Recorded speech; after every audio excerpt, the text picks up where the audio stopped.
आज के सेशन को सबसे पहले मैं चालू करना चाहता हूँ, थोड़ा सा हम लोग टंग्स के बारे में बात करेंगे। हम लोग ने पहले भी जब हमारी मीटिंग्स हुए थे थोड़ा बहुत टंग्स के बारे में बात किया, लेकिन आज मैं प्रॉपर जैसे हम लोग टीचिंग लेते हैं उस टंग्स के बारे में कुछ क्लैरिफिकेशंस करना चाहता हूँ, बताना चाहता हूँ, सिखाना चाहता हूँ।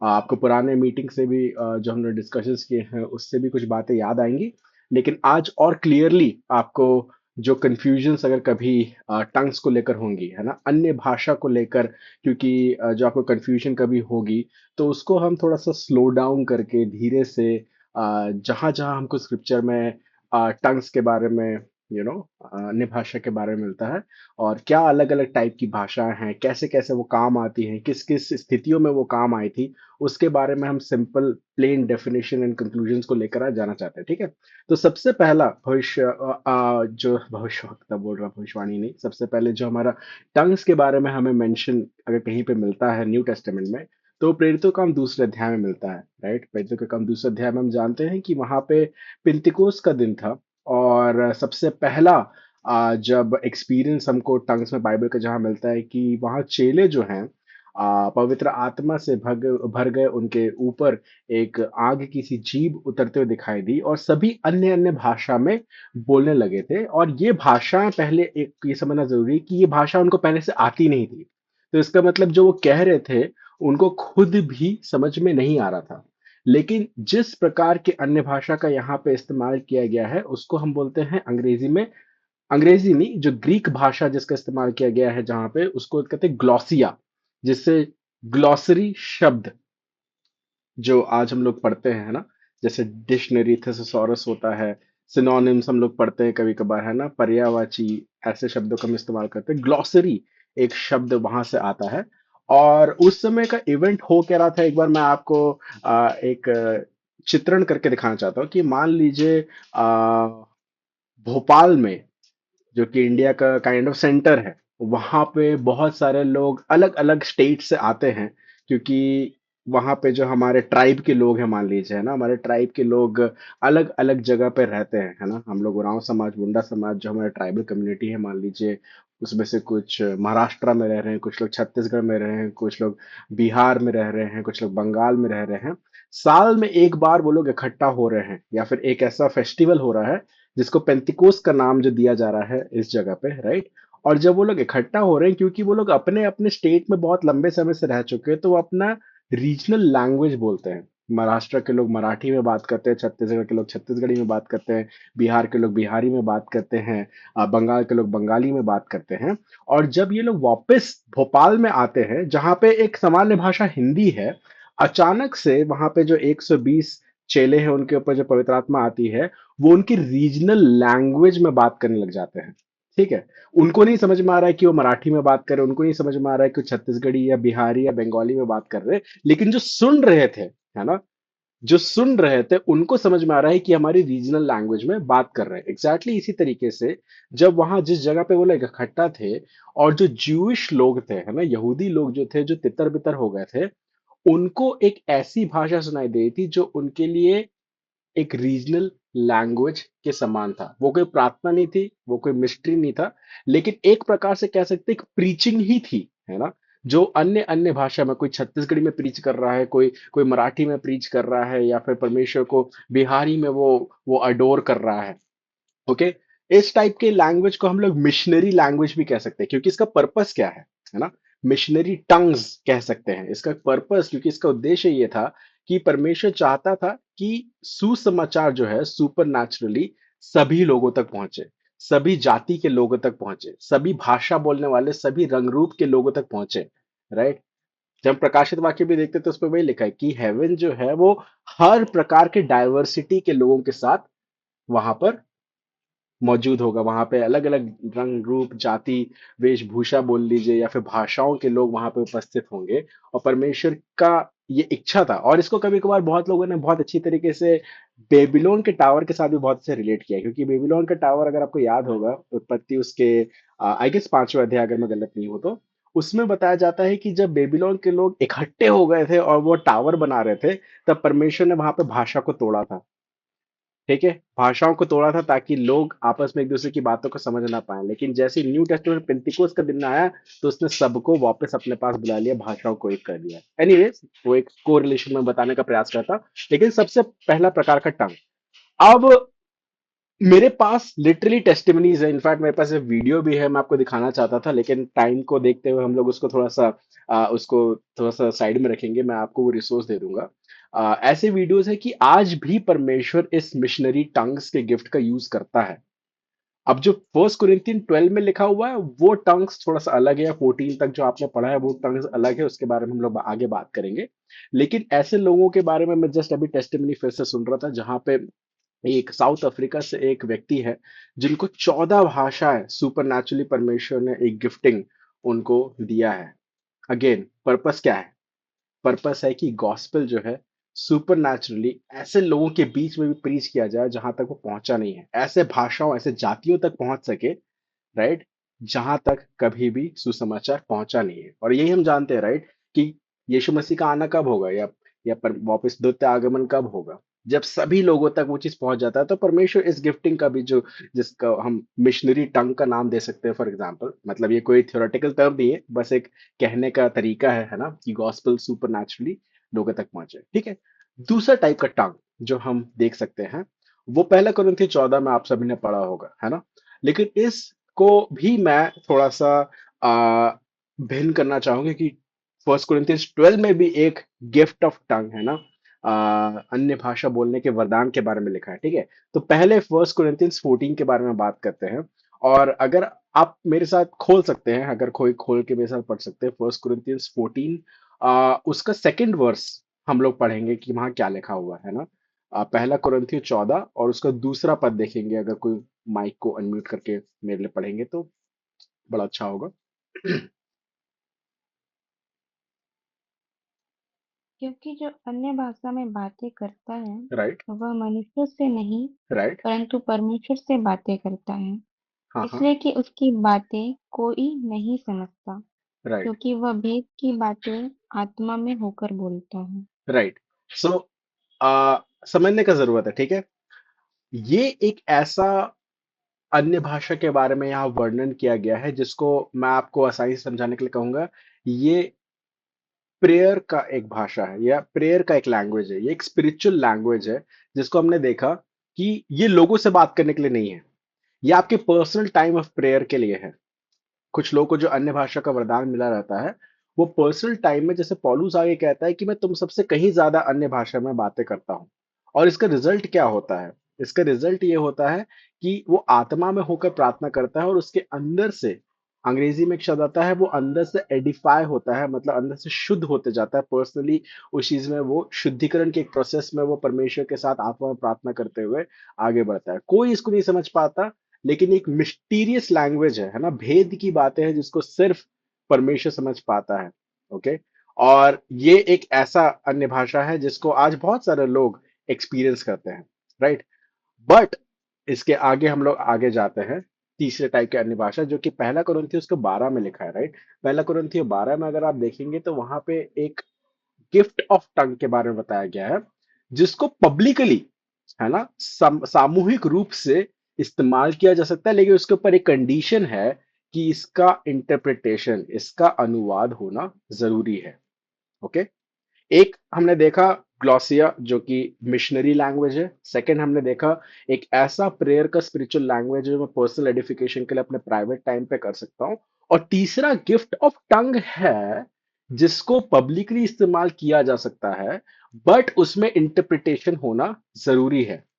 और इसीलिए पॉलुस जो है, वो इस प्रकार के टंग्स के लिए, उसको रेगुलेट या उसको डिसिप्लिन करने के लिए, उसको व्यवस्थित करने के लिए ये इंस्ट्रक्शंस दे रहा है कुरिन्थ की कलीसिया को, है ना। ये हो सकता है कि पर्सनल प्रेयर लैंग्वेज से सुनाई दे, लेकिन जरूरी नहीं है कि ये उसी पर्पस से वहां पे इस्तेमाल किया जाए। ठीक है, सुपर अटरेंस है डेफिनेटली, जिसके कारण हम देख सकते हैं कि लोगों के बीच में जब तक इसका इंटरप्रिटेशन नहीं होगा तो लोगों को समझ में कैसे आएगा। इसलिए फंक्शनली, है ना, थोड़ा ध्यान से समझिएगा इस बात को ताकि आप इसको गलत तरीके से ना ले लें। Functionally tongues plus interpretation is almost like prophecy, है ना, ऑलमोस्ट नॉट इक्वल टू। मैं बताऊंगा क्यों, है ना। टंग्स प्लस इंटरप्रेट अन्य भाषा और उसका अनुवाद इज ऑलमोस्ट लाइक प्रोफेसी, क्योंकि देखिए टंग्स में जो प्रार्थना कर रहा है वो प्रभु से प्रार्थना कर रहा है, राइट, प्रभु से प्रार्थना कर रहा है, प्रभु ही समझ पा रहा है। लेकिन एक व्यक्ति है जिसको परमेश्वर ने गिफ्ट दिया हुआ है इंटरप्रिटेशन का, वो इसको इंटरप्रेट करके लोगों को बता रहा है। तो क्रॉस का निशान आपको पता है ना, वैसा समझने का प्रयास करेंगे। टंग्स एक ऐसा हॉरिजॉन्टल रिश्ता है जो आप परमेश्वर के साथ वो करते हैं। लेकिन जब उसमें इंटरप्रिटेशन ऐड हो जाता है तो हम लोगों के लिए, है ना, वर्टिकल, सॉरी गलत जा रहा हूं मैं, वर्टिकल ऐसा होता है वर्टिकल ऐसा होता है परमेश्वर और मेरे बीच का, और हॉरिजॉन्टल जब पब्लिक के बीच में हमें एडिफाई करने के लिए, है ना। गिफ्ट क्यों मिले हैं? हम सबकी उन्नति के लिए, परमेश्वर की देह की उन्नति करने के लिए हमें मिला है। तो जब हम उसके साथ उस टंग्स का इंटरप्रिटेशन करते हैं, लोगों को समझ में आने लगता है, तब हम सब मिलकर उस बॉडी ऑफ क्राइस्ट में जो हम लोग हैं, उस देह के जो हम हिस्सा हैं, उस एडिफिकेशन को या उस शुद्धिकरण को, या फिर साथ में मिलकर देखो, आत्मा में प्रार्थना करना, बुद्धि में प्रार्थना करने के बारे में पौलुस ने कहा। और इसमें सबसे ज्यादा अच्छा हो कि हम बुद्धि के साथ ही प्रार्थना करें, क्योंकि मैं 10,000 शब्द बोलूं अन्य भाषा में, उससे अच्छा तीन ऐसे शब्द बोलूं जो आपको समझ में आए, जिसमें सबको समझ में आए कि हमको आमीन कब बोलना है। ऐसा ही पौलुस ने लिखा है, राइट।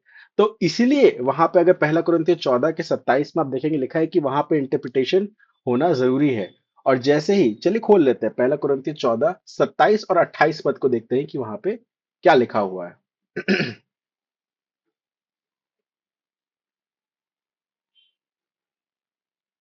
कोई यदि अगर अन्य हाँ, भाषा में राइट, बातें करनी हो तो दो या बहुत हो तो तीन जन बारी बारी से बोलें राइट, और एक व्यक्ति अनुवाद करे। हम्म, परंतु यदि अनुवाद करने वाला न हो तो अन्य भाषा बोलने वाला कलीसिया में शांत रहे और अपने मन से और परमेश्वर से बातें करे। राइट। इंटरनली स्पिरिट में होकर वो टंग्स बोल सकता है, राइट, और परमेश्वर से वो, है ना, वर्टिकली इस तरीके से बातें कर सकता है। उसको जो परमेश्वर से इंस्पिरेशन लग रहा होगा वो लोगों के ऊपर ब्लेसिंग के रूप में रिलीज कर सकता है।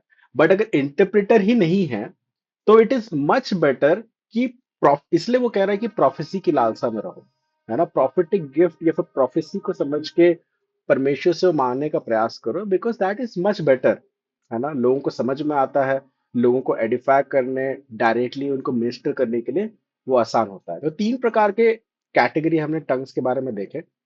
पहला तो प्रेरित, तो क्या हम उसके दूसरे अध्याय में जो हमने देखा पेंतिकोस के दिन में हुआ था, ह्यूमन लैंग्वेज था, लोग समझ पा रहे थे, और मिशनरी काम के लिए, गॉस्पेल को स्प्रेड करने के लिए उसका इस्तेमाल करता है। दूसरा हमने देखा प्राइवेट टंग, जो कि एक स्पिरिचुअल लैंग्वेज है, एक आत्मिक भाषा है जो परमेश्वर से आप करते हैं। और तीसरा प्रकार का देखा कि एक पब्लिक वाले टंग्स भी हैं, जिसके लिए सुपरनैचुरली हम लोग उस बात को कह सकते हैं, लेकिन उसका इंटरप्रिटेशन होना जरूरी है। इस बात को व्यवस्थित करने के लिए पौलुस ने रखा। और एक और प्रकार का टंग हम देखते हैं, जो कि एक तरीके से टंग्स नहीं है, लेकिन उसमें प्रेम को बढ़ावा देने के लिए पहला कुरिन्थियों 13 के 1 पे लिखा है कि अगर मैं मनुष्य की और एंजल्स की बातों में, उनकी वाणियों में बात करूं, लेकिन प्रेम ना रखूं, तो मैं ठनठनाता हुआ पीतल हूं, है ना। तो वो ये नहीं कह रहा है कि एंजल्स की कोई भाषा है। वो एक इसको अंग्रेजी में एक शब्द का इस्तेमाल किया जाता है, it is a form of grammar या फिर मेटाफोर, जिसको हाइपरबोल बोलते हैं। जैसे कि मेरे पास विश्वास हो तो मैं कहूंगा कि पहाड़ हट जाए, नॉट लिटरली, है ना। अगर किसी ने मतलब अगर वो हाथ काट दे तभी वो स्वर्ग में जाएगा, नॉट लिटरली, किसी ने अभी तक हाथ नहीं काटा। दैट्स वाई एक हाइपरबोल का, एक बढ़ा चढ़ाकर जो एग्जैगरेशन का एक लैंग्वेज होता है, वहां पे एक भाषा का इस्तेमाल किया गया है कि इट इज मच बेटर कि आप एंजल्स की भाषा बोलो या मैन की भाषा बोलो या पूरी संपत्ति कंगालों में बांट दो, लेकिन प्रेम ना रखूं, तो कोई फायदा नहीं है। सो वहां पे प्रेम को एक्सप्लेन करने के लिए वो इस्तेमाल किया गया, but there is nothing that proves कि एंजल का कोई ऐसा भाषा है जो हमको समझ में आ जाएगा और हम उससे बात करने लग जाएंगे। आई एम नॉट श्योर अगर बाइबल उस चीज को कह रहा है। सो अगर हमने इन तीन चार प्रकार की अन्य भाषा को अभी समझ लिया है, तो आपका 90% कंफ्यूजन जो है वो गायब हो जाएगा, है ना, समझने के लिए कि अच्छा टंग्स और प्रोफेसी और ये सारी चीजें इसके अंदर क्या चल रही है ना। प्राइवेट टंग जो कि परमेश्वर के लिए, प्राइवेट समय के लिए, स्पिरिचुअल लैंग्वेज के लिए है, पर्सनल एडिफिकेशन के लिए है, आपके व्यक्तिगत उस शुद्धिकरण के लिए, बढ़ा अब उसको उसको बेहतर बनाने के लिए, आपके रिश्ते को, है ना, spiritually you feel more alive, है ना। और प्रोफेसी जो है ना, वो लोगों के लिए, पब्लिक के लिए क्लियर होती है, कॉर्पोरेट या फिर जब हम सामूहिक रूप से मिलते हैं उनको इंकरेज करने के लिए है, और इस तरीके से उसका इस्तेमाल करना चाहिए। सो आगे बढ़ने से पहले एनी डाउट टंग्स को लेके अभी तक जो हम लोगों ने बात किया, इसके ऊपर अभी तक किसी के पास कोई डाउट है तो पूछ सकते हैं। भैया, जो 3 टाइप के टंग्स हम लोग देखें, राइट। तो ये इनके लैंग्वेज जो रहेंगे वो अलग-अलग रहेंगे या एक ही रहेगा, या एक भी हो सकता है या ग्रेट, अलग भी हो सकता है? Great question. सो फर्स्ट वाला जो लैंग्वेज है, जिसको मैंने बताया ग्लॉसिया वाला जो है, वो language is a another language, जिसको जैसे कि फॉर एग्जांपल मुझे अफ्रीकन भाषा नहीं पता और अचानक से मैं अटर करने लग रहा हूँ, वो शब्द को बोलने लग रहा हूँ, और एक अफ्रीकन पर्सन है मुझे समझ पा रहा है कि यार ये अफ्रीकन लैंग्वेज में बात कर रहा है, so that is a known human language. ठीक है। दूसरा और तीसरा ऑलमोस्ट सिमिलर है, यू डोंट नो कि आप क्या शब्द को बोल रहे हो, उसका मतलब क्या है, लेकिन उसी चीज को प्राइवेटली जब आप करते हैं तो आप परमेश्वर के साथ रिश्ता से रखते हैं। वही चीज को जब आप पब्लिक में करते हैं विथ इंटरप्रिटेशन, तब आप लोगों के बीच में उनको एडिफाई करने का काम करते हैं। So that would be my simple answer. और किसी के पास कोई क्वेश्चन या मतलब कुछ ऐसा कंफ्यूजन जो पढ़ते हुए आया था? भैया, जो सेकंड वाला जो है, जो स्पिरिचुअल लैंग्वेज या फिर पर्सनली लैंग्वेज जो आपने बताया, वो जैसे पर्सनली होता है, जो राइट। जो जितने भी पर्सनली है उनको सेम ही लैंग्वेज होगा, मतलब जब प्रेयर करेंगे तो। या मतलब one of the thing is, समझ में नहीं आएगा है ना। अगर सिंपल शब्द में कहें तो वो समझ में नहीं आएगा कि मतलब सिर्फ परमेश्वर समझ सकता है उस भाषा को, है ना। तो लोग जब देखते हैं, तो जैसे कि जब ग्लॉसिया वाला भी जब हो रहा था पेंतिकोस के दिन पे, तो लोग मान लो कि कोई मराठी में चिल्ला चिल्ला नहीं रहा है, मतलब अन्य भाषा बोल रहा है, लेकिन बिहारी व्यक्ति को नहीं समझ में आ रहा है, बोल रहा है क्या पी के रखा हुआ है। एग्जैक्टली वहां पे इस टाइप से हो रहा है कि हो क्या रहा है यहाँ पे। सो जिसको नहीं समझ में आ रहा है, जिसको मुझे भी नहीं समझ में आ रहा है, सामने वाले को भी नहीं समझ में आ रहा, सेकंड और थर्ड कैटेगरी के बारे में लोग बात कर रहे हैं, ग्लॉसिया के बारे में बात नहीं कर रहे। So it, you will feel कि मतलब ये आपके स्पिरिट से आ रहा है। ऐसा नहीं कि मैं कुछ शब्द को जिब्रिश करके कुछ डाल दूं ना, ऐसा नहीं कि कुछ मिसटाइप हो गया हो, है ना, कीबोर्ड में, वैसा नहीं है।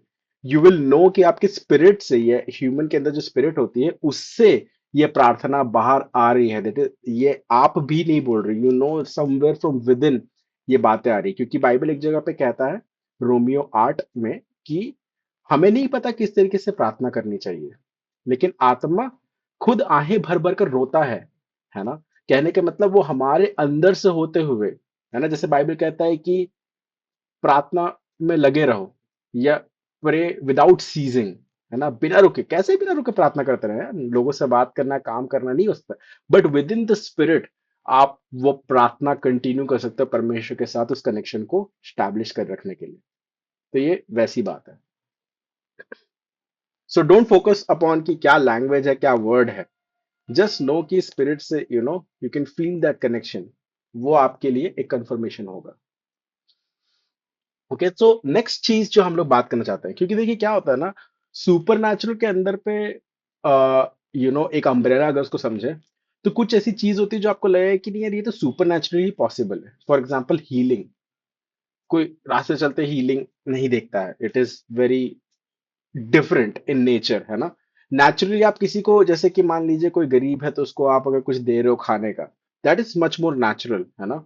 या फिर किसी को क्षमा कर रहे हो, या किसी के लिए कुछ भला कर रहे हो, या दान दे रहे हो, दैट इज इक्वली इंपॉर्टेंट, है ना। दान देने वाला दान देता रहे, that gift is equally important, but it seems natural. But super natural के अंदर बहुत तरह से, जैसे कि टंग्स हो गया, इंटरप्रिटेशन हो गया, प्रोफेसी हो गया, मिरेकल हो गया, है ना, सामर्थ्य काम करना हो गया, या फिर हीलिंग हो गया, है ना। ये सारी चीजें थोड़ी सी अलग दिखाई देती है, और उसी को हम लोग समझने का प्रयास कर रहे हैं इन सिंपल वर्ड। उसमें से एक जो है वो प्रोफेसी है ना।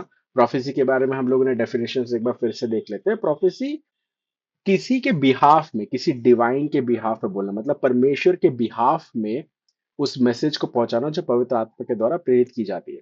अब इसको समझना बहुत ज्यादा जरूरी इसलिए है कि इसको टेस्ट करने की क्यों जरूरत है, इसको हम लोग बाद में आगे देखने जा रहे हैं। बट एक बार एक और चीज जो मैं आपको बताना चाहता हूं कि ओल्ड टेस्टामेंट के प्रॉफिट और न्यू टेस्टामेंट के प्रॉफिट में हल्का सा क्या डिफरेंस होता था। ओल्ड टेस्टामेंट के प्रॉफिट जब भी परमेश्वर की बात को कहते थे तो कहते थे अंग्रेजी में, दस सेज द लॉर्ड, कहने का मतलब परमेश्वर की ये वाणी है। So it is almost like परमेश्वर जो कह रहा है वो एग्जैक्टली ओल्ड टेस्टमेंट का प्रॉफिट कह रहा है। ठीक है। नया टेस्टमेंट का profit is not exactly like that. नए टेस्टमेंट का प्रॉफिट कभी कभार अपने शब्द, कभी कभार अपने इमोशन, या कभी कभार अपने बातों को इस तरीके से पिरो कर देता है कि ऑब्वियसली उन बातों को आप एग्जैक्टली exactly नहीं कह सकते कि नहीं, यह परमेश्वर का ही वचन है, एक एक वर्ड, एक एक ग्रामर, एक एक बिंदु जो है वो एग्जैक्टली वैसा है, राइट। और मैं इसको एक्सप्लेन करूंगा आगे, एंड दैट्स व्हाई इसलिए जरूरी है कि वो टेस्ट किया जाए। क्यों बाइबल कह रहा है टेस्ट करने के बारे में, देखेंगे उसको, ठीक है। तो प्रोफेसी के बारे में एक छोटा सा डिटेल मैं आपको ओल्ड टेस्टामेंट के रिस्पेक्ट में देना चाह रहा था। और प्रोफेसी गिफ्ट की तरह कैसे काम कर रहा है, राइट। हम लोगों ने पिछले उस पर देखा था प्रोफेसी कभी कभार हार्ट्स के सीक्रेट को भी रिवील करता है। क्यों? क्योंकि प्रोफेसी का spirit is the testimony of Jesus, है ना। प्रोफेसी की आत्मा, उसका हृदय या उसका पर्पस यह है कि यीशु मसीह के पास या यीशु मसीह की ओर आपको पॉइंट करे। तो प्रोफेसी आपको बिल्ड करने, इंकरेज करने के लिए, आपको परमेश्वर के पास लाने के लिए इस्तेमाल किया जाता है। और इसीलिए पौलुस जो था कुरिन्थ की कलीसिया को इसको हाईली वैल्यू करने के बारे में बात करता है, ठीक है। अब प्रोफेसी बहुत सुंदर है, प्रॉफिट सी डेंजरस भी है। जैसे कि मैंने पिछले बार में आपको बताया था कि एक इलेक्ट्रिकल वायर होता है, राइट, उसमें एक इलेक्ट्रिकल सप्लाई चल रहा है और उसको दीवार में चुना जाता है, ग्राउंड किया जाता है, राइट। क्यों? क्योंकि अगर हमने डायरेक्ट नंगी तार को छू लिया तो तेज करंट लग सकता है, हम समझ नहीं सकते कि वो क्या है। इसलिए वो इंसुलेटेड रहता है, इसलिए वो हम्बल रहता है, छुपा रहता है। वो कुछ एक कैरेक्टरिस्टिक्स हम लोग नॉर्मल जीवन में भी देख सकते हैं। और मैं आज आपको एक और इलस्ट्रेशन देना चाहूंगा। प्रोफेसी एक सूरज की रोशनी की तरह है, लेकिन आप खिड़की से होके देख रहे हो, ठीक है। प्रोफेसी एक सूरज की रोशनी की तरह एक खिड़की को सकते हो, मैं समझाऊंगा कैसे, है ना।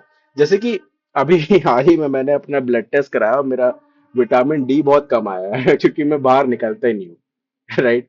कभी मैंने धूप की किरणों को डायरेक्ट लिया ही नहीं है, मैं अपने इस कमरे में रहता हूँ, धूप कभी कभार इस खिड़की से आती है, थोड़ा बहुत लगा नहीं लगा, मैं डेफिशिएट हो गया, मुझे बहुत स्ट्रांग उसके डोज मिला। प्रोफेसी भी इसी तरीके से, जब सन जो होता है, सूरज होता है, वो परफेक्ट है ना। उसकी किरणें जो है वो आपके लिए, आपके लाइफ में विटामिन डी ला सकती है, एक डायरेक्शन ला सकती है, आपके लाइफ में एक बैलेंस ला सकती है, एकदम प्योर फॉर्म में आपको मिल सकती है।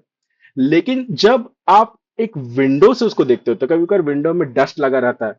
कभी कभार हो सकता है कि किसी ने, कोई क्रिकेट खेल रहा होगा तो बॉल लग गई तो विंडो में क्रैक आ गया।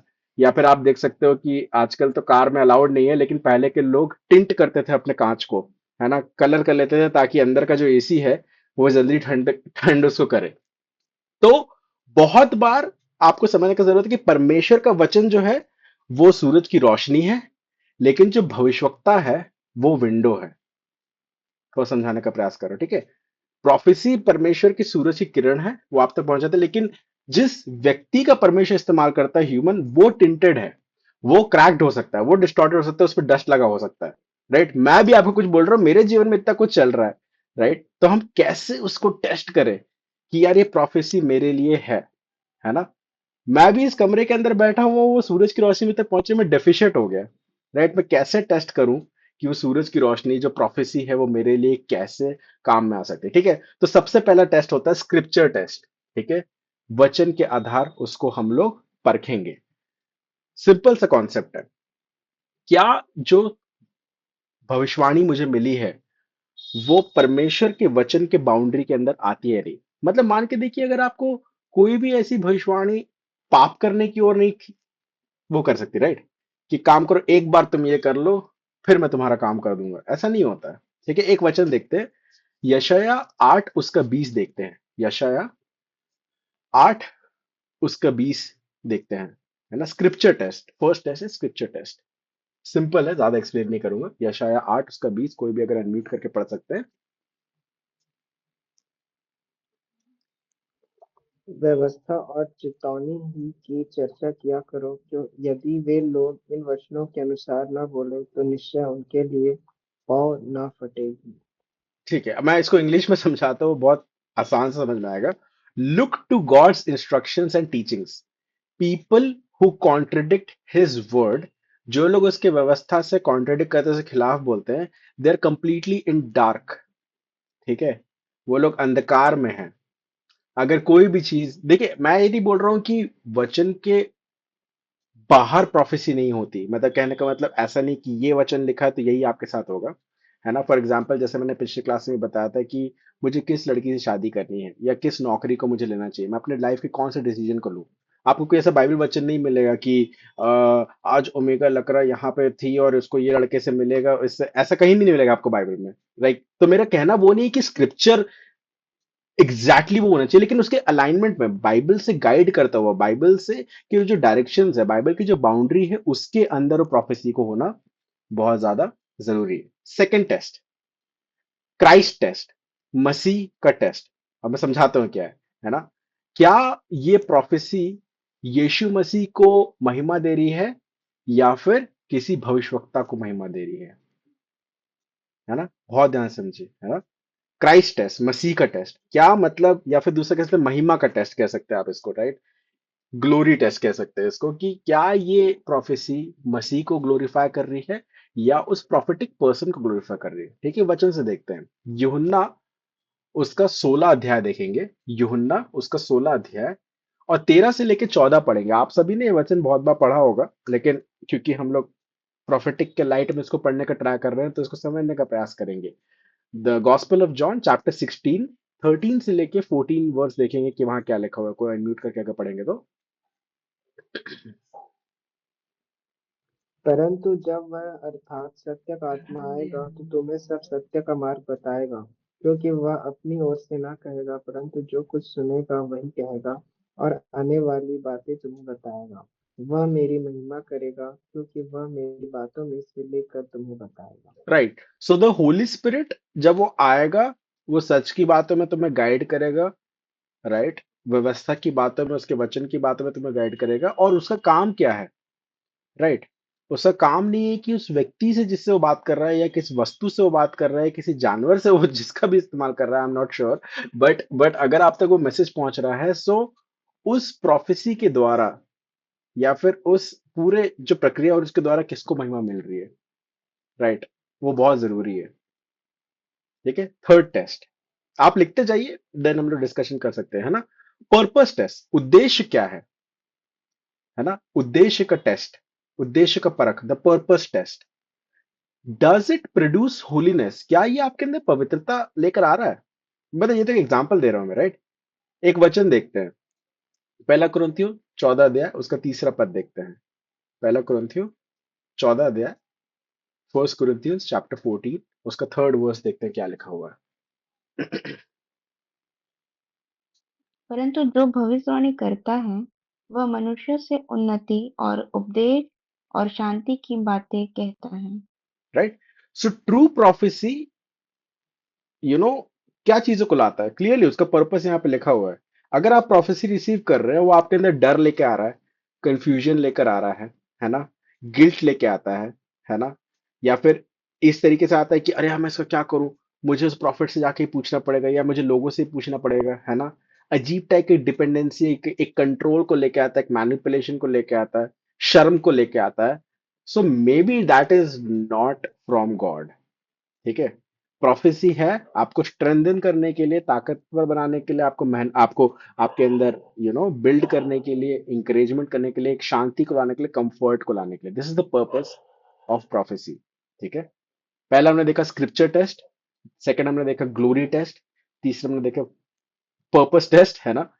उसके बाद एक और टेस्ट जिसको हम लोग कह सकते हैं, वो है इसको मैंने एक्चुअली इसको नाम नहीं दिया, बट इसको हम लोग कह सकते हैं डिसर्नमेंट टेस्ट। मैं बताता हूँ क्यों ये कहना है डिसर्नमेंट या परखने वाला टेस्ट, है ना। टेस्ट तो होता ही परखने वाली चीज ही होती है, बट मैं बताता हूँ क्या, कि आपको परमेश्वर ने आपके मंडली, आपके लोगों के बीच में ऐसे अगुए दिए हैं जो आपको इस डिसर्नमेंट को या इस परख को जो पवित्र आत्मा से मिला है, जो प्रोफेसी आया है, वो आपको टेस्ट करने में मदद कर सकते हैं। ठीक है, कि ये ह्यूमन इमोशन तो नहीं है कि किसी व्यक्ति ने ऐसा कह दिया या फिर किसी प्रकार का कोई भड़काने वाली बात तो नहीं है। अब इसको उदाहरण से भी हम लोग समझने का प्रयास करेंगे। ठीक है, मतलब एक ऐसा टेस्ट जिसमें यू वुड नीड आपका जो स्पिरिचुअल फैमिली है, आप उससे पूछ सकते हो कि यार मुझे ये वचन मिला है और इस वचन के आधार पे मैं समझना चाहता हूँ, मैं टेस्ट करना चाहता हूँ कि ये चीज सही है कि नहीं है। मैं अपना एक पर्सनल एग्जांपल भी दे सकता हूँ उसमें, बट मैं थोड़ा सा केयरफुल हो रहा हूँ। फॉर एग्जांपल, अगर आपसे कोई कह रहा है, आपको प्रॉफिटिक वर्ड दे रहा है कि इस व्यक्ति से शादी करना है, लेकिन आपके पेरेंट्स, आपके मेंटर्स या स्क्रिप्चर या फिर खुद की शांति या फिर आपका खुद का जो जीवन शैली है उस चीज से कॉन्ट्रडिक्ट कर रहा है, थोड़ा सा अलग कह रहा है, थोड़ा सोचने की बात है ना। आपके जो स्पिरिचुअल लीडर्स है वो भी आपको फोर्स नहीं करेंगे नहीं ये सही है गलत है, they will just guide you. आखिरी में डिसीजन आपका ही होना चाहिए। अगर आपको कोई ये कहता है कि कल तुमको नौकरी छोड़नी है क्योंकि परमेश्वर तुम्हारा रास्ता खोल देगा, तुम्हारे लिए फाइनेंसेस खोल देगा, और आपके फाइनेंशियल सिचुएशन, अगर आपकी फैमिली आपके ऊपर डिपेंडेंट है, आपके अंदर ही वो कन्विक्शन नहीं है, आपके स्पिरिचुअल लीडर्स भी उसके साथ नहीं खड़े हैं, राइट, तो कुड़कुड़ा के किसी बात को कैसे मानोगे, राइट।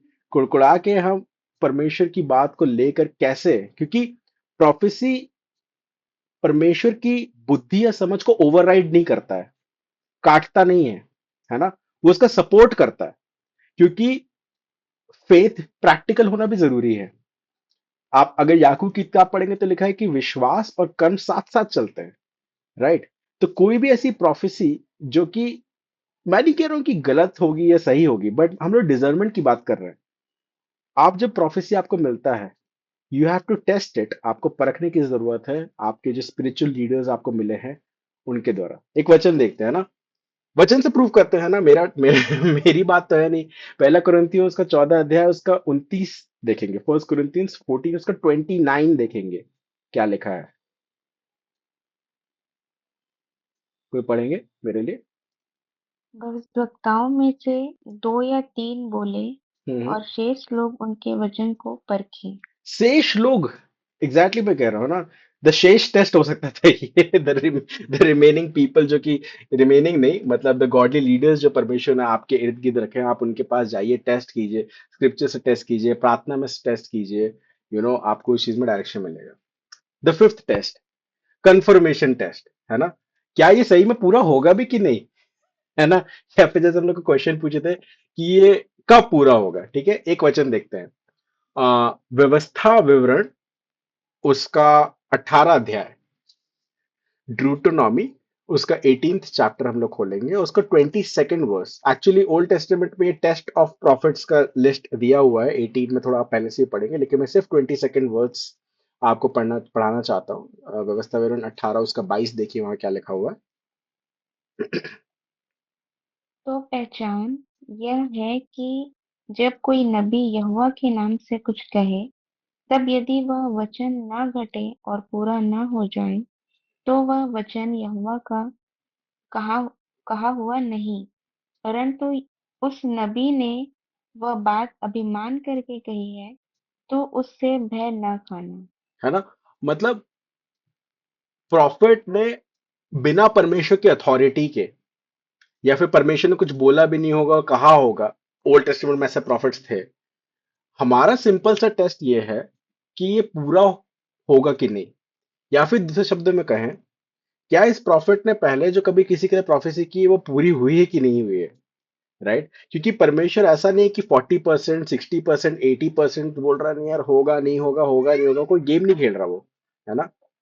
इसीलिए हम मनुष्य, जिसको मैंने कहा खिड़की है, जो टिंटेड हो सकते हैं, क्रैक हो सकते हैं, डस्टी हो सकते हैं, हम मिस्टेक्स कर सकते हैं, इसलिए न्यू टेस्टामेंट की प्रोफेसी को टेस्ट करने के बारे में कहा गया हुआ है।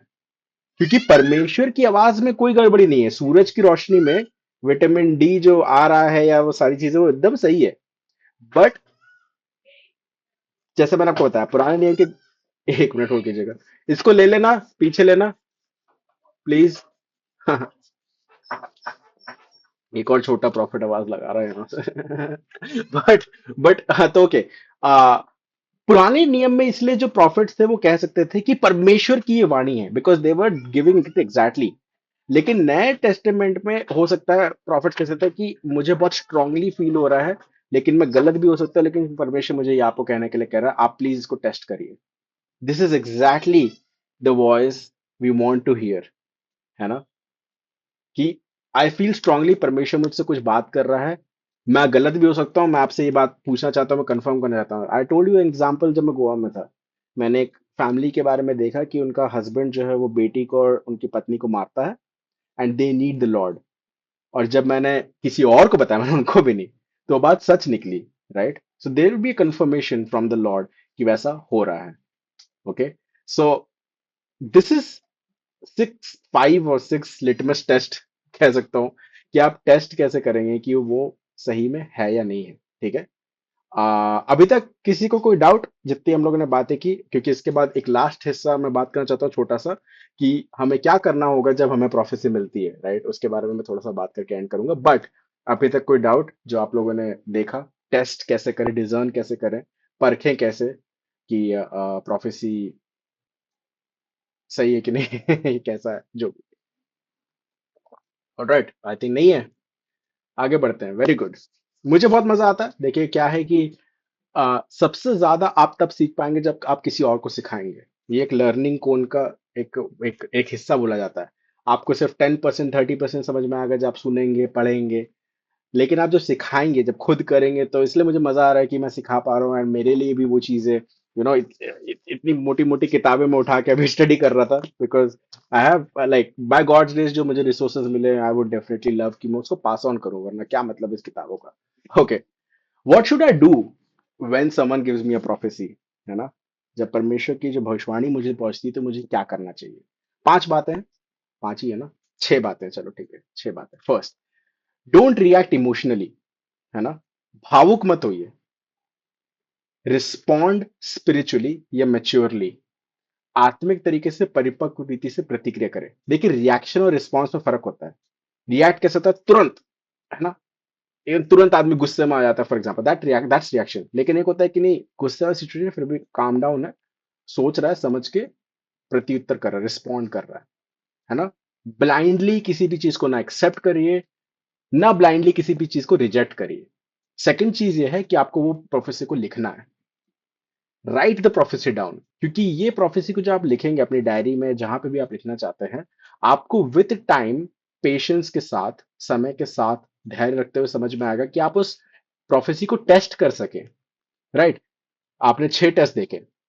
स्क्रिप्चर का टेस्ट था, ग्लोरी का टेस्ट था, पर्पस का टेस्ट था, है ना? लीडर्स के साथ कंफर्मेशन का एक टेस्ट था, और कंफर्मेशन टेस्ट अपने आप में कि यार ये फुलफिल होगा कि नहीं हुआ, या किसी के जीवन में, किसी प्रॉफिट ने किसी के लाइफ में बोला ऐसा तो नहीं 50% फुलफिल हुई, 50% नहीं हुई। तो देखो, मैं प्रॉफिट्स को नीचे दिखाने की कोशिश नहीं कर रहा हूँ। I am just telling you Bible क्या कह रहा है हमें, है ना? क्योंकि अगर एक प्रॉफिट आज गलत भी बोलता है, with love can you even pray for that prophet? With love, सारी चीजें जो है ना, विथ लव होना बहुत जरूरी है। ओके, हमने देखा कि टेस्ट करना है, जिसके बारे में मैंने आपको बताया। ठीक है। फोर्थ एंड बहुत इंपॉर्टेंट चीज जो कि मैं आपको बताना चाहता हूं, जो मैं समझ पाया, वो ये है कि आपको जब भी प्रोफेसी मिले ना, तो अचानक से प्रोफेसी के चक्कर में अपना जीवन ना बदल दें कि नहीं अब मैं शादी नहीं करूंगा, अब मैं जॉब नहीं जाऊंगा, मेरे लाइफ के जो एकदम मेजर डिसीजंस है, अचानक से मैं अपने कमरे में बंद हो जाऊंगा, सबसे दूर हो जाऊंगा, है ना? बुद्धि से भी काम लेना है। ठीक है, क्योंकि परमेश्वर सबसे पहले अपने वचन से, पवित्र आत्मा के द्वारा, काउंसिल के द्वारा, है ना? चलिए एक वचन खोल लेते हैं। नीति वचन उसका 11 अध्याय और उसका 14 पद देखते हैं। नीति वचन 11 अध्याय, प्रोवर्ब्स चैप्टर 11 वर्स 14 क्या कहता है देखते हैं। कोई मेरे लिए पढ़ेंगे? जहाँ बुद्धि की युक्ति नहीं वहाँ प्रजा विपत्ति में पड़ती है, हम्म। परंतु सम्मति देने वाले की बतायत के कारण बचाव होता है। राइट, इंग्लिश में लिखा हुआ है, in the presence of many counsellors या many mentors there is safety. तो आप मत डरिए अपने अपने इन चीजों को जब आप टेस्ट करने के लिए जा रहे हैं, है ना? वाइस काउंसिल हो गया, आपका स्क्रिप्चर हो गया, इवन आपकी सर्कमस्टेंस, आपकी जो स्थिति है, परिस्थिति है, वो भी आपसे बात करने लगेगी, ताकि आप समझ सके कि यार इस वचन को मुझे, या इस भविष्यवाणी को मुझे हैंडल कैसे करना है। ठीक है। One of the most important thing मैं जो आपको नेक्स्ट बताने वाला हूँ, है ना? पॉइंट वाइज नहीं बता रहा हूँ मैं, थोड़ा सा रैंडमली बताने का प्रयास कर रहा हूँ। Pray for clarity, not fulfilment, है ना? परमेश्वर से ये प्रार्थना करें कि परमेश्वर इसमें मुझे सफाई दीजिए, ना कि परमेश्वर इस भविष्यवाणी को पूरा करिए। राइट। हमें हमें काम करना है डेफिनेटली, लेकिन काम किस में करना है? प्रोफेसी को पूरा करने में काम नहीं करना है, हमारे रिश्ते में काम करना है, जो हम लोग स्टार्टिंग में ओमेगा भी जो बता रही थी, right? Prophecy is not something जिसको हमें पूरा करना है, परमेश्वर ने प्रोफेसी दी है, परमेश्वर ने उस चीज को बोला है, और परमेश्वर ही उस काम को पूरा करेगा। हमारे लिए क्या जरूरी है कि समय के साथ साथ हमें क्लैरिटी मिले, समय के साथ साथ हमारे अंदर पेशेंस आए, धैर्य आए, समय के साथ साथ क्या हमारा कैरेक्टर, हमारा चरित्र ऐसा ट्रांसफॉर्म हो पाया है कि उस प्रोफेसी के लिए हम लोग रेडी हो सके। मतलब वेरी सिंपल, आज मैं कहूंगा कि नवनीत को परमेश्वर गाड़ी देने वाला है, ठीक है, लेकिन नवनीत को गाड़ी चलाना आता ही नहीं है, तो क्या क्या होगा, right? He has to apply for a licence, उसको ड्राइविंग क्लास लेना पड़ेगा, उसको ड्राइविंग में पास होना पड़ेगा, then in the right timing परमेश्वर उसको कार देगा। नॉट अ बैड थिंग, है ना? और इससे आपकी शांति भी भंग नहीं होगी, है ना, कि कब परमेश्वर करेगा। या फिर इससे आपको समझना है कि आपको लाइफ में वहां तक पहुंचने के लिए कॉम्प्रोमाइज नहीं करना होगा। 200 रुपए दे के भी नवीन लाइसेंस बना सकता है, राइट? ठीक है, but still he has to do the right thing. परमेश्वर की इस प्रोफेसी को अपने लाइफ में पूरा होते देखने के लिए उसको राइट करना पड़ेगा। इसीलिए प्रोफेसी कभी भी आपको डर, स्ट्रेस या मैनिपुलेशन की ओर नहीं लेकर जाएगा। प्रोफेसी आपके लिए एक कंफर्मेशन, एक डायरेक्शन को लेकर आएगा, या फिर एक गाइडेंस को लेकर आएगा कि जो पहले से ही आपके अंदर चल रहा है। ये एक आखिरी पॉइंट है जिसको बताना चाह रहा हूं, कि ऐसा नहीं है कि परमेश्वर आपके जीवन में कुछ ऐसा स्टार्ट कर दे जो एकदम आप यहां जा रहे हो, परमेश्वर यहां जाने के लिए बोल रहा है। हो सकता है, मतलब इट मे हैपन, लेकिन मतलब आप पाप के रास्ते में जा रहे थे और परमेश्वर आपको सही रास्ते में जाने के लिए कह रहा है। लेकिन मान लीजिए शादी की बात हो गई, परमेश्वर आपसे कैसे बात कर रहा है कि इस व्यक्ति से शादी करना चाहिए, नहीं करना चाहिए? आपने लोगों से पूछा, आपने प्रार्थनाओं में रखा। मैंने अपनी शादी की बात करने के लिए 10 लोगों से बात की, उसमें से भी सिर्फ एक या दो लोगों ने सही गाइडेंस दिया। तो इतना मुश्किल हो जाता है कि 10 लोग जो कि आपके काउंसलर, आपके फ्रेंड्स हो सकते हैं, but still you have to discern कि परमेश्वर की आत्मा आपको क्या करने की, और तब जाके मैं आपसे आज यहाँ पे बात कर पा रहा हूँ, है ना? यू नेवर नो कि आपकी उस समय की किस ओबीडियंस के द्वारा आप यहाँ पे आज जो बैठे हो, आज जो आप सीख रहे हो, इसको आप कितने लोगों को 5 साल बाद कैसे बताने वाले हो। इट्स गोना बी अमेजिंग, क्योंकि परमेश्वर की प्लान की क्लैरिटी हमको धीरे धीरे दिखने लगती है, और आपको पीस मिलता है कि yes, this is exactly what I was meant to do at this point of time। जब मैं इस वचन को सिखा रहा हूँ, या बातें कर रहे हैं, हम लोग डिस्कस कर रहे हैं, डाउट्स क्लियर कर रहे हैं, एक दूसरे को उठा रहे हैं। So that's it for today's class, एकदम 9:30 बजे से पहले, before time. Not like the Indian railways, just joking, कभी कभार होता है, इंडियन रेलवे भी बिफोर टाइम आ जाती है। So that's great. सो आज हमने बात किया टंग्स के बारे में, थोड़ा समझने के लिए आज हमने थोड़ा बहुत बात किया। टेस्ट क्या होते हैं हम लोगों ने बात की, जब हमें मिलता है तो हमें क्या करना चाहिए। मैं बहुत बेसिक चीजें बताने की कोशिश कर रहा हूँ, but I tell you, basic and simple चीजें ही सबसे इंपॉर्टेंट चीजें होती है। आप बहुत ज्यादा बड़ा ज्ञान लेकर भी किसको समझाओगे? आपको उसको वॉट मतलब उसको नैरो डाउन करके ऐसा समझाना पड़ेगा जिससे लोग समझ सके, राइट? ताकि लोग बिल्ड हो सके।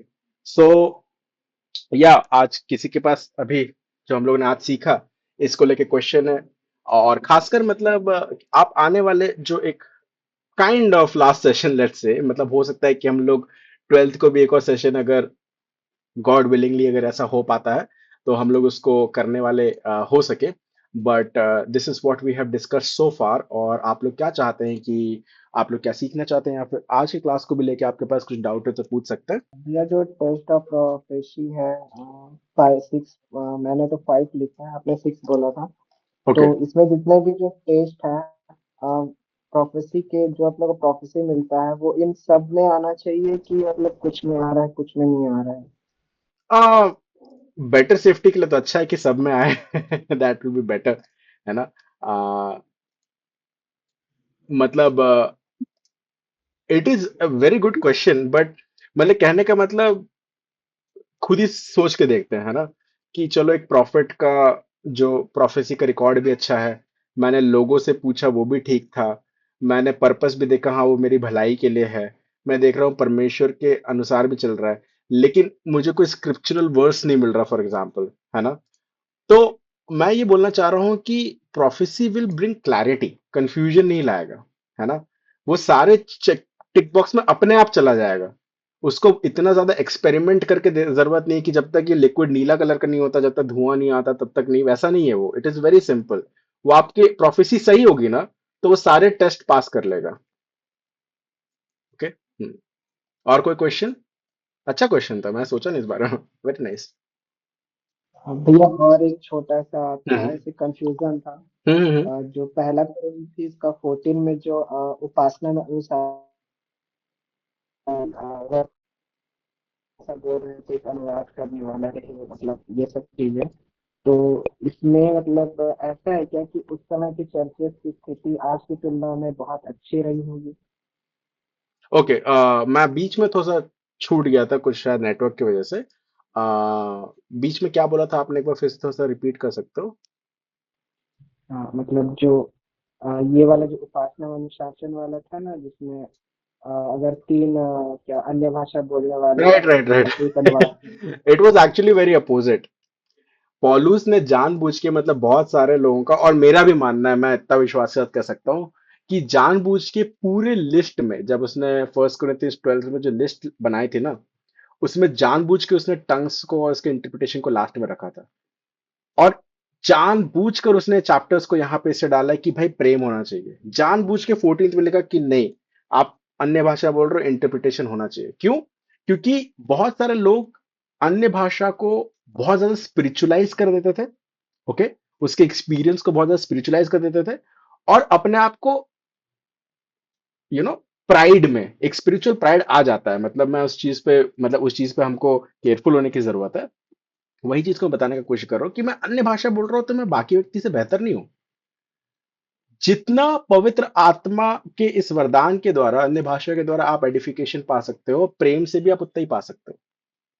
किसी को आप क्षमा कर रहे हो तो भी आपके अंदर शुद्धिकरण का काम हो रहा है। किसी को, गरीब को आप दे रहे हो तो भी आपके अंदर शुद्धिकरण का काम हो रहा है। आपका लाइफ का गोल क्या है? मैंने आपको पहले भी बहुत बार अलग अलग जगहों पे बताया। आपका लाइफ का गोल है यीशु मसीह के समान बनना।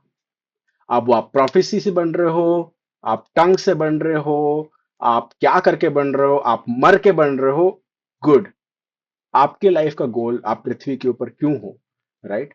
मैं उसको बहुत छोटे शब्दों में, दो दो लाइन में कहता हूँ, जो यीशु मसीह ने कहा कि व्यवस्था की दो बड़ी बड़ी आज्ञा क्या, मतलब सबसे बड़ी आज्ञा क्या है? 613 व्यवस्था थी, है ना? परमेश्वर को प्रेम करना और अपने पड़ोसी से प्रेम करना। या दूसरे शब्दों में कहें, परमेश्वर को बेहतर जानना और अपने पड़ोसी को परमेश्वर को बेहतर जानने में मदद करना। मैं अपने पर्सनल टाइम में कोशिश कर रहा हूँ कि परमेश्वर को प्रेम कर सकूं, राइट?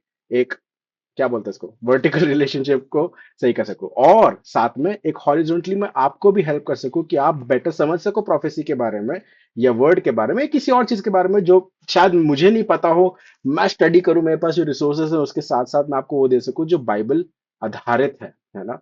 कोई भी ऐसी चीज जो मैं अपनी आइडिया से बोलूंगा, it will be very dangerous, है ना? या फिर परमेश्वर के वचन को हाथ में रख के अपनी खुद की बातें करना बहुत भयानक होता है। I I should be careful about that.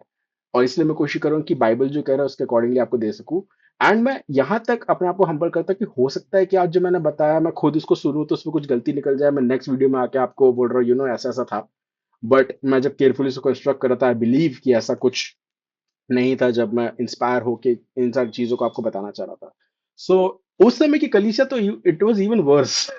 और इसलिए लेटर लिखा गया है ना? आप अगर फर्स्ट कोरिन्थियंस से पढ़ोगे तो बहुत सारी चीजें लिखी हुई है, वो इश्यूज के बारे में ही बात कर रहा है कि आपके बीच में ये जो है, आप अपनी मम्मी के साथ गलत रिलेशनशिप में हो, ये भी लिखा हुआ है। वो लिखा हुआ है कि आपके चर्च में गरीब आते हैं, आप लोग एक बैंक्वेट रखते हो और अमीर लोग पहले से आके खाना खा लेते हैं। बहुत सारी चीजें लिखी हुई हैं, आप पूरे कोरिन्थियंस को पढ़ोगे। वो बोल रहा है कि कौन है ये, अपोलोस का कौन है, पौलुस का कौन है, हम सब प्रभु यीशु मसीह के हैं।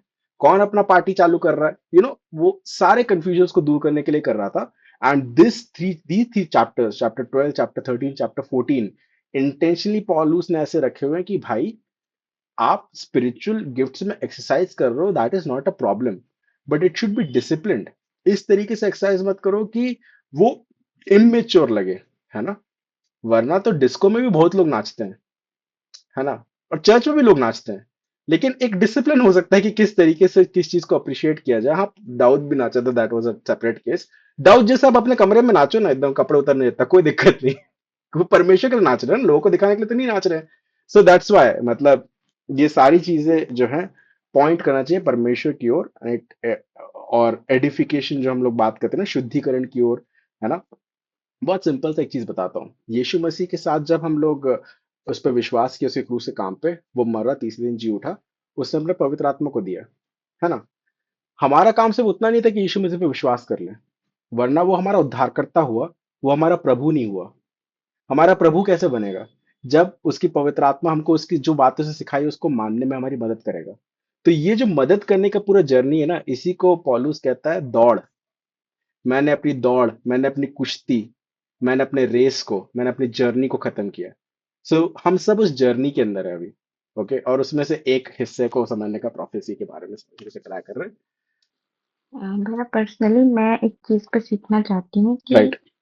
अ, अगर किसी प्रॉफिट ने या प्रभु के दास ने हम्म। प्रोफेसी की है और वो एक ड्यूरेशन पे प्रोफेसी कर रहे हैं कि इस टाइम तक आपके साथ कुछ चीजें होंगी, और वो एक बहुत अच्छे दास हैं परमेश्वर हम्म। पिता के, और उन्होंने अ, मतलब है एक बहुत अच्छा रिलेशन उनका प्रभु के साथ।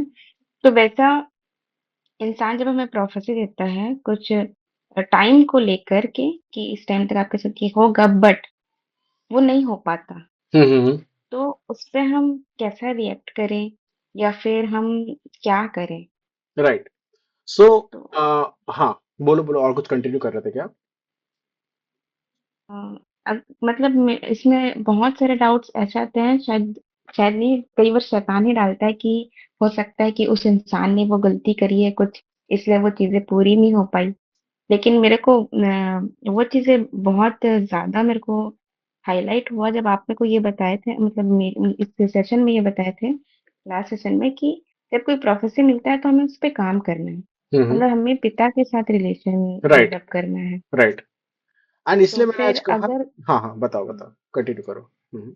और अगर वो रिलेशनशिप नहीं हो पा रहा है या उस पे हम काम नहीं कर पा रहे हैं उस प्रोफेसी के ऊपर, वो इसलिए पूरी नहीं हो पाती या फिर वो क्या बात है जिसकी राइट। वजह से वो नहीं हो राइट। पाती? सो विद द टेस्ट जो कि हम लोगों ने देखा है ना, मैं आपसे नहीं पूछूंगा मतलब पब्लिकली कि आपके ऊपर क्या प्रोफेसी हुआ था, बट उस प्रोफेसी का पर्पस, मतलब जब हम लोग ने आज इतने सारे टेस्ट देखे, मैं चाहूंगा कि आप थोड़ा समय लीजिए और उसी भविष्यवाणी को, ये जो टेस्ट थे, इन सब चीजों से नैरो डाउन करके देखिए पहले, है ना। उसके बाद जैसे कि आज मैंने लास्ट पे आपको बताया कि pray for clarity not fulfilment, है ना। ठीक है, सामने वाले व्यक्ति ने आपको उस समय काल पे वो चीज दिया, was that really from God, कि पवित्र आत्मा ने उनको ये समय बोलने के लिए इंस्पायर किया? मैंने जैसे बताया, मनुष्य गलती कर सकता है, इट इज कंप्लीटली फाइन, है ना। जैसे मैंने बताया, सनरेज में दिक्कत नहीं था, मेरी खिड़की जो थी, वो जो प्रॉफिट था, वो हो सकता है, और मैं उन पर दोष भी नहीं लगाना चाह रहा हूँ, मैं उनके समय प्रेम से वो चीज कर रहा हूँ, ठीक है। बट क्या मैंने प्रॉफिट की आवाज पे इतना डिपेंडेंट हो गया कि मैं बाकी सब चीज छोड़ दिया, मैंने अपना लाइफस्टाइल वैसा छोड़ दिया? बहुत कुछ हो सकता है, बट अगेन, प्रोफेसी मुझे गिल्ट में नहीं डालेगा, प्रोफेसी तो मुझे इंकरेज करने के लिए है, प्रोफेसी मुझे शेम में नहीं डालेगा। अगर नहीं भी हुआ तो भी परमेश्वर भला है ना। आज मैं किसी की हीलिंग के लिए दुआ कर रहा हूँ, हीलिंग नहीं हो रही, ठीक है, फिर भी परमेश्वर भला है। तो मेरा भरोसा परमेश्वर की भलाई पे है, परमेश्वर की योजना पे है, या फिर इसके नहीं, मैं तो आज ही देख के जाऊंगा कि मतलब नहीं, आज हीलिंग होके रहेगी, 5 घंटे बैठा रहूंगा मैं। आई एम नॉट सेइंग कि किसी के कम विश्वास, देखो बाइबल क्या कहता है, एक राई के दाने के बराबर भी विश्वास हो सकता है। ऐसा नहीं कि तुम्हारे पास उतना विश्वास नहीं है, तुमने ये वाला तेल इस्तेमाल नहीं किया इसलिए ऐसा नहीं हुआ।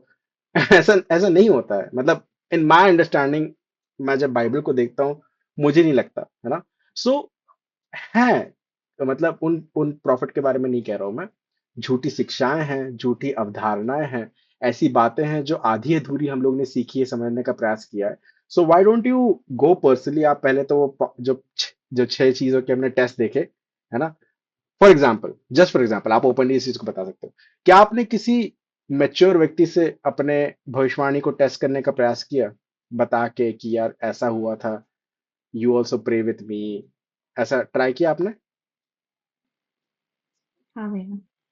ओके, किया किया था आपने ऐसा, राइट। एंड उनका क्या कहना था?